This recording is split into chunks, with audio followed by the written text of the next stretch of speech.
Have you ever suffered for 30 years for individuals who would quickly sell you out? Since I did. After my husband Roger vanished like a specter, I, Patricia, raised my daughter Alicia alone. No farewell, not a warning, just a baby child in my arms, weeping, and a mound of debt. When Alicia was just a year old, he disappeared. We were preparing dinner one day, the next. As if I owed them my soul, creditors were hammering on my door. As it happens, I sort of did. When the sharks began circling, Roger had taken out loans. In my name, of course, and left town. So they came to get me. Our house was ruined by them. Took anything that wasn't completely fixed. I would hug Alicia while lying awake at night, afraid that the next knock on the door would be anything worse than a bill collector. You know what I did too? I didn't run. I had a job, day and night. 3 tasks at once. I settled that bastard's loan in full. I reared Alicia by myself. I never grumbled or pleaded. I threw myself into her. No birthday dinners, no trips, and not even new shoes when mine broke. I gave her everything. And as she grew up to be a strong, ambitious, and attractive woman, I thought, at last, we succeeded. I believed I could sleep. Take a break. Help her purchase a home, perhaps. Be the grandmother who receives sloppy hugs from her grandchild while baking cookies. I received betrayal instead. There was a message at the beginning. My phone buzzed as I was getting ready for bed. It came from Maria, an old acquaintance of mine. Nothing out of the ordinary. We gab, share recipes, etc. However, this time it simply stated, "Today, I encountered them. You must be aware." A video clip then loaded. I didn't intend to press play at all. I twitched my thumb. Then, all of a sudden, there it was. Alicia, grinning, embraced a woman I hadn't seen in 30 years. Roger was sat beside them, enjoying a coffee as if he hadn't ruined our lives. My fugitive, deadbeat spouse. Alive, wholesome, joyful. What about Alicia? Mom, she whispered, glancing at that woman. Eva, the one Roger had always desired but never had. Mom. Not me. Her mom, who gave up everything. No, she told Eva. I had the impression that my heart had been torn from my chest and thrown beneath a passing train. However, things worsened, because Alicia knocked on my door at that very moment. Mom, are you conscious? Can you get Emma something to eat? She's famished. She has a lovely voice, harmless. As though she hadn't only 5 minutes prior, in a video clip that was still glowing on my phone's screen, called another lady Mom. Slowly, I opened the door. I had a trembling hand. I still had the phone lighting up in my other hand. Her eyes widened as she gazed down at it. I waited. Would you mind explaining? Additionally, don't make fun of me by acting as though that man isn't your father. Her face went white. Her mouth opened, then closed. The jig was up, she knew. That's when she finally said it. I just recently contacted Dad again. So many years have passed. Whatever transpired between you two? Why don't you exclude me? Don't involve her? She failed to understand. She never understood. The evenings when we went to bed hungry were forgotten by her. Or how the electricity was turned off for 3 weeks in a row. Or how, in order to keep her wearing school clothes, I forced myself to go to the hospital. She was now standing up for the man who abandoned us, embracing the woman who contributed to the breakdown of our family. I was told to leave her out of it. I didn't really see her till then. Not as my daughter, but as an outsider. A stranger who had forgotten all that we had managed to survive. While the genuine woman cooked, cleaned, and paid her mortgage, a stranger allowed her daughter to call another woman grandma. She didn't know what I was going to do. However, one thing was for sure. Our narrative did not finish here. This was only the start. That night, I sat in my room for hours after Alicia left. It was peaceful in the house, but my head? A fucking hurricane hit. Her face, the way she smiled at him, the way she leaned against Eva like if they were family. I kept watching the video, over and over. That word too, Mom. As if it had no meaning, she stated it. As if, when I was dying to keep the lights on, she hadn't told me that every day for the previous 30-something years. I didn't get any sleep. I also didn't weep. I sat there and gazed at the wall, wondering when my daughter had truly ceased to be mine. She found her father, and I wasn't upset about it. The fact that she spoke to him didn't even anger me. People start to wonder. It's messy in life. I understand. No, the erasure was what shattered me, as if it had never occurred. As if I hadn't had a migraine and stayed up sewing her Halloween costume. I didn't sell my wedding band to cover her tuition, for example. As if I had not reared her when he fled like a coward. Do you know what burns the most? I continued to watch her daughter. Emma, my granddaughter. When we couldn't afford a birthday present, she was sleeping in the adjacent room while holding on to that tattered bunny. I had sewn together.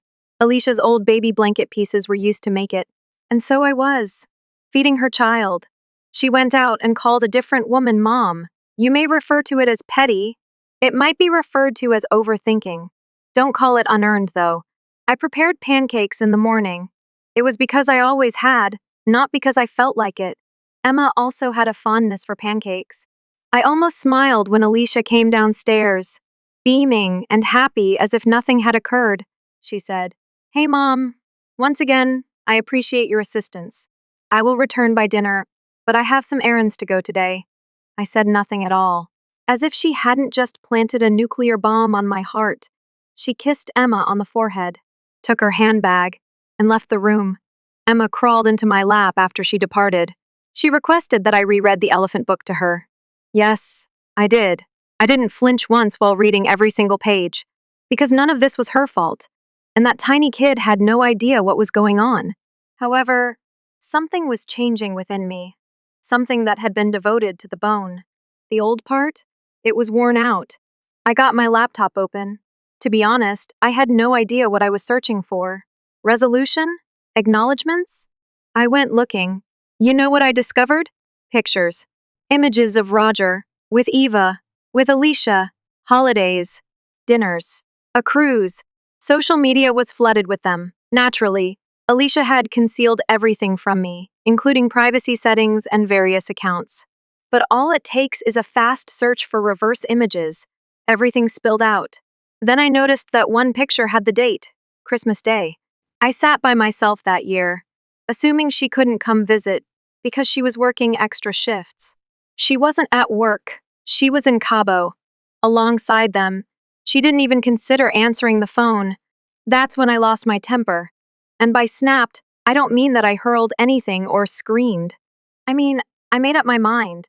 The role of unpaid nanny was over for me. The contingency parent. The unseen woman who provided for everyone while receiving nothing but scraps in exchange. I refrained from shouting. I had no intention of begging. I was going to let the facts do the talking. After dinner later that day, I asked Alicia if she might take a seat for a while. Yes, she replied with her usual glee. We sat at the same table where she had sobbed the night she believed her high school lover had cheated on her, and where I had once assisted her with her math homework. I took my phone out and set it down on the table. I said, I watched the video, the one in which you referred to Eva as Mom. Her expression fell. Quiet. I saw the pictures as well, the journey, the holidays, the birthdays, everyone to which I was not invited. I held up my hand as she opened her mouth. You haven't had a chance to explain yet. You are able to listen. I told her everything for the following 10 minutes. How I struggled to settle her father's outstanding bills. How, despite having pneumonia, I worked shifts. How my attempts to be sufficient for her cost me sleep, friends, and myself.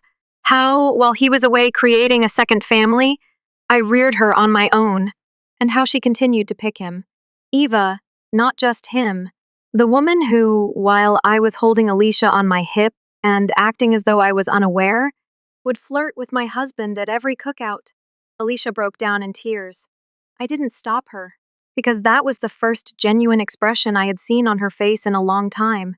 She said, I didn't mean to hurt you. However, you did, I replied. It was simply simpler. They were quite kind.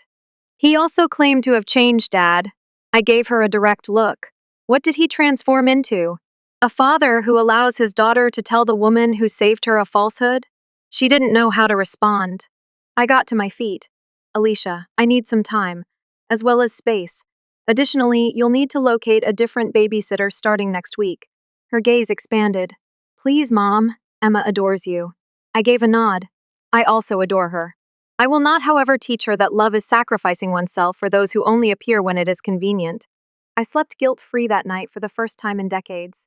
I was aware that the fallout was only getting started. However, it also marked the start of something else. Me, at last. Choose myself. To be continued. Tell me when you're prepared for part 3, in which Alicia attempts to repair the harm, but it may be too late. We're going to delve further into the emotional fallout and the repercussions of allowing a mother to burn for an extended period of time. At first, Alicia didn't think I was serious.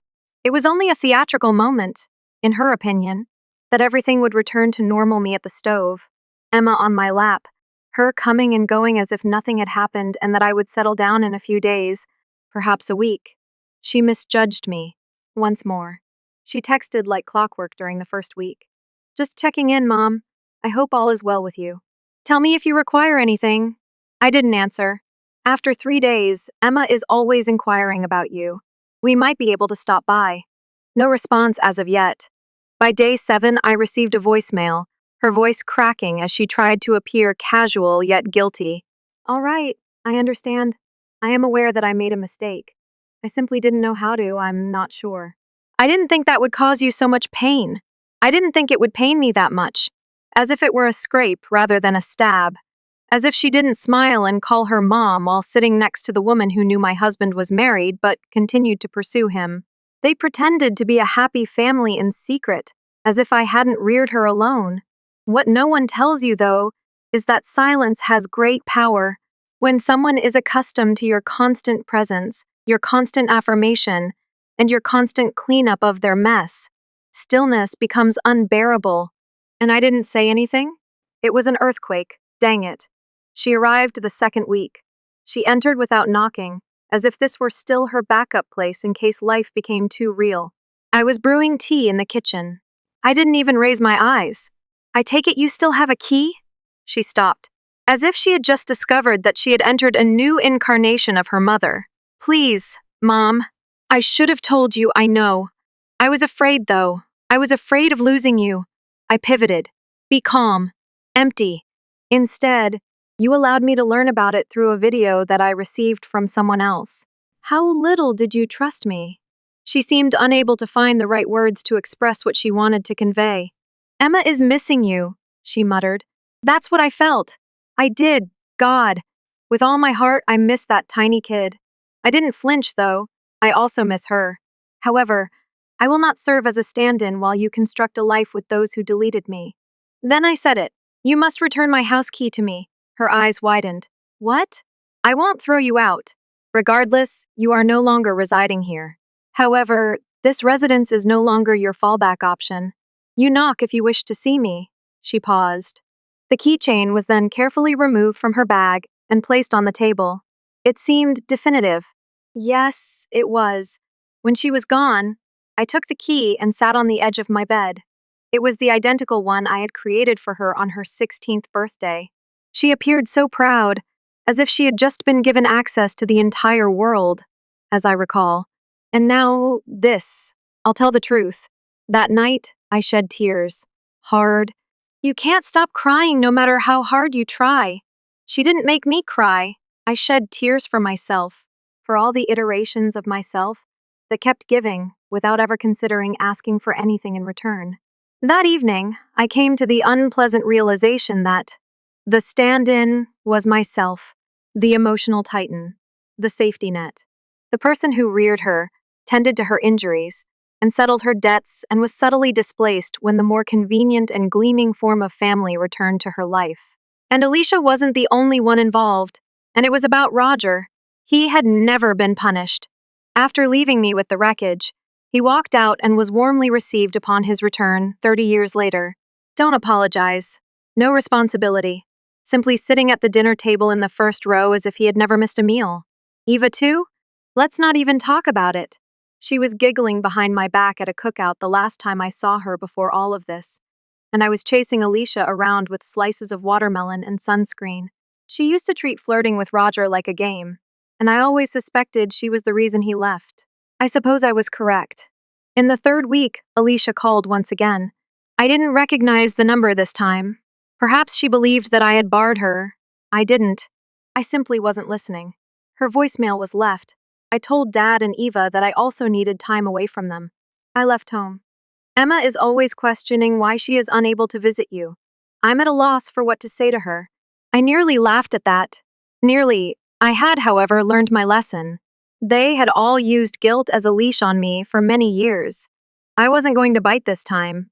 Because, in reality, love without of respect is really a smile-based form of manipulation. Take a moment to process that.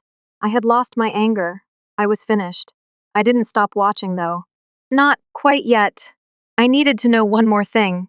Roger would take responsibility for his actions. If he had changed, and if Alicia truly believed that he was a man that would be safe for her kid, what if he didn't?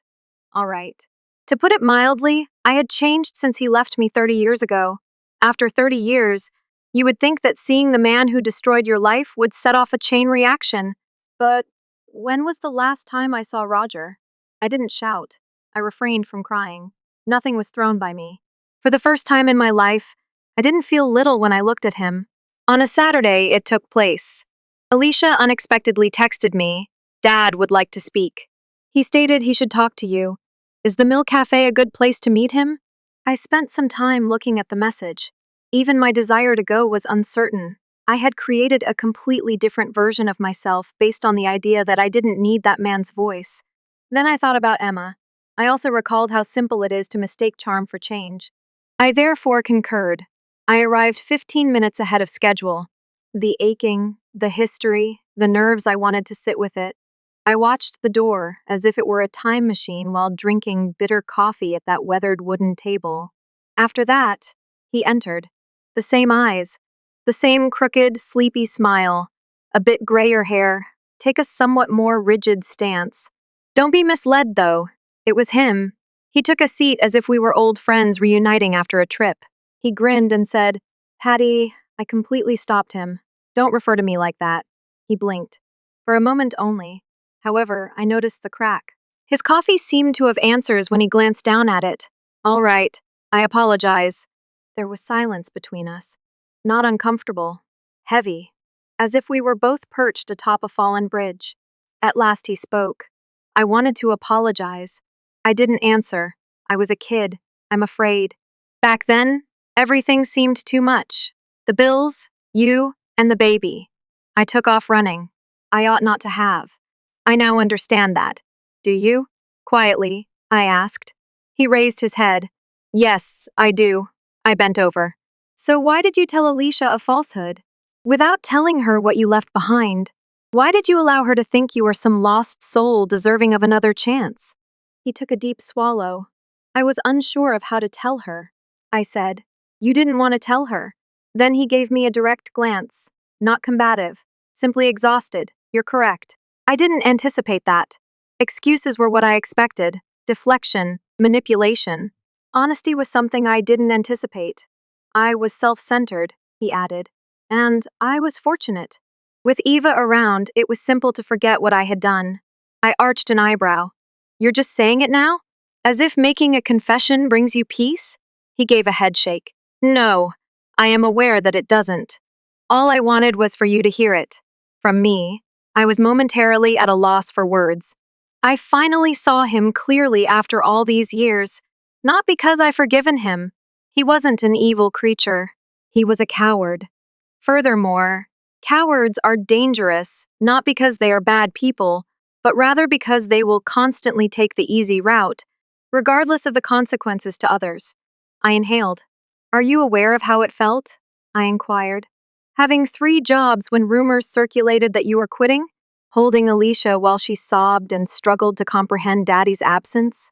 Lying to her face and suggesting that you might return just to give her a better night's sleep? He flinched. Excellent. And now you come in here like you're doing me a favor by admitting it, I went on. He gave a nod. I understand. I simply reasoned that perhaps we could live in harmony. Peace exists, I declared. You simply aren't included. He blinked. Roger, I don't despise you. Most days, I don't even consider you. However, you have no place in my life. And Alicia is free to let you into hers if she so chooses. However, Emma, until you understand what it means to be safe, you avoid her, as well as present and truthful. He turned his head away. And he didn't try to argue for the first time. Perhaps he was aware that there was nothing left to gain. I got to my feet. You were long ago buried by me. I'm not going to dig you up again. I then left. Not upset, not victorious, just finished. Alicia gave me a call later that evening. She didn't inquire about the meeting's outcome. She didn't have to. She just stated, when he returned, he had a different appearance, as if something had broken. Perhaps it did, I remarked. Or perhaps it was never whole in the first place. A pause occurred. Can Emma join me tomorrow? I paused. Just the two of you? Yes, she replied. Only us. I gave a nod. Yes, then. Because reacceptance does not always follow forgiveness. Choosing oneself is perhaps the most radical thing a mother can do. The following day, Emma arrived with that rabbit. I had sewn together 3 birthdays prior, dragging her favorite glittery boots. She simply sprang into my arms as if nothing had changed, saying very nothing. That's how kids are. They don't give a damn about who is upset with whom or who left what. All they want is to feel secure, cherished, restricted. So I held her. We prepared grilled cheese, go through books. Until she was exhausted, she curled up on the couch as she used to, dancing to music in the living room. For the most part, Alicia was silent during the visit, observing, waiting for me to mention it, perhaps. However, I didn't. Everything that needed to be said had been said. She once glanced over and uttered, I relocated to a new location. I gave a nod. That's excellent. It's small, she said, seeming almost contrite. But I'm footing the bill myself. I was caught off guard, because it wasn't a guilt trip or a boast for once. It was simply truthful. As if, in her own way, she was also beginning anew.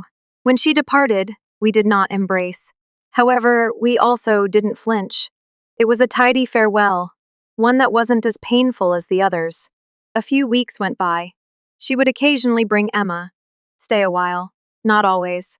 Even while we were still broken in certain ways, something was changing. Slowly. Of course. Similar to scar tissue developing into new skin. Then Alicia gave me a sealed envelope one Sunday afternoon.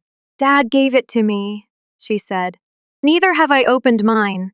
I paused, accepted it, placed it on the table in the kitchen. After she departed, I stared at it for a while. I finally opened it. It was written by hand, careless, uncertain, as if he were writing it with trembling hands. Patricia, I have no expectations of you. I simply wanted to let you know that I can now see it. Everything. How much I cost you. What you provided. As well as what I overlooked. I'm not worthy of your pardon. However, I hope you are aware of you have my respect. Really, Roger, I've read it once. I then replaced it in the envelope and slipped it into the drawer that holds spare keys and old batteries next to the toaster. It wasn't burned by me. I didn't read it again, though, because it's not always necessary to take another look to get closure. Furthermore, I was already creating something superior. Emma brought a drawing when she next visited. It showed a house with a large yellow flower in front and a sun. Inside the entryway were 3 stick figures. She pointed to the young child wearing a pink dress and said, That's me. You are that. And that's Mommy. Where is Grandpa? I asked quietly. She gave a shrug. This house is not his home. Easy, sincere, unambiguous. She wasn't resentful when she said it. Just the facts. When I eventually looked in the mirror a week later, I didn't see a weary lady attempting to keep everything together. I came across a survivor. Not once. Not only when he departed, but each time someone she cared about lost what she was made of. It happened again and again. I had lost my anger. I had no intention of waiting for anyone to return. I didn't have room for ghosts. I was still alive, according to my terms, using my name. Additionally, I wasn't the supporting character in my own life for the first time in years. The author was me, the observer. When everyone else fled, that person stayed. Furthermore, I didn't require their applause. All I had to do was quit applauding for folks who would never attend my performance. No, this isn't a tale of retaliation. It serves as a reminder that despite their attempts to write you off, the conclusion can always be changed.